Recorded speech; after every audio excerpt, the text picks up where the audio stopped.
All right, let's do a quick speed round here. Speed round. All right. So let's start off with a good one here. We talked about Ole Miss and their struggles. My question to you guys, and Jesse, let's start with you first on this one: is Ole Miss exposed and done, or are they more motivated than ever after that loss? I think they're exposed. I don't know that they're done. I think it's what we've been talking about where they start slow, they're playing to the level of their competition, and then they decide in the second half that they'll actually play some football. And you can't do that. You have to play 4 quarters of football, of good football. So I think in the past, honestly, almost decade, their defense has been a concern for Ole Miss, and it's still a concern. So I believe that they are motivated. However, motivation only gets you so far and you actually have to execute. I don't think they're done. They still have a decent record and they probably still will have a decent record, but their weaknesses were exposed. Matt? Yeah, I don't think they're done. I have a hard time imagining Lane Kiffin's going to let that team just kind of flounder at this point.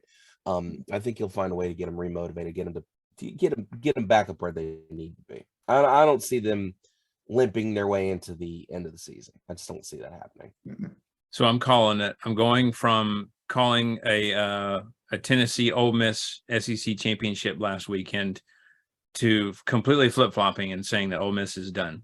And I don't mean that Lane Kiffin's going to let them just flounder and whatever. But I think they were exposed. They have been dancing around, a loss all season, really, when we watch them struggle with inconsistencies.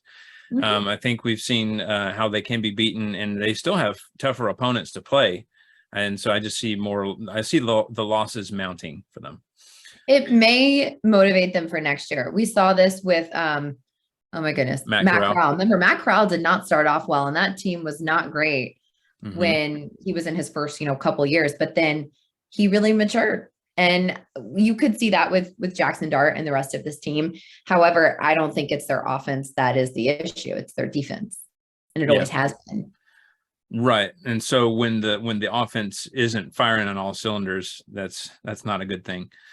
Wait a minute. Wait. Hold on, guys. This is a team that's 7-1. You're writing them off because they lost to LSU. I can't do that. Nope. I can't do that. I don't agree. Yeah. I'm going to humbly disagree with you. Cool. Let's remember this is an Ole Miss team that's going to get a chance to kind of regroup next week against A&M. That should be a cakewalk for that offense. Because A&M's offense can't really keep up. I'm going to go ahead and say that's going to be a cakewalk for Ole Miss. And then, they're going to probably run into a little bit of a buzzsaw with Alabama, but I don't, you're looking at a 2-loss Ole Miss team. I don't see them struggling. I don't see that. I dismiss it out of hand, Wes. I hear you. No, I like it.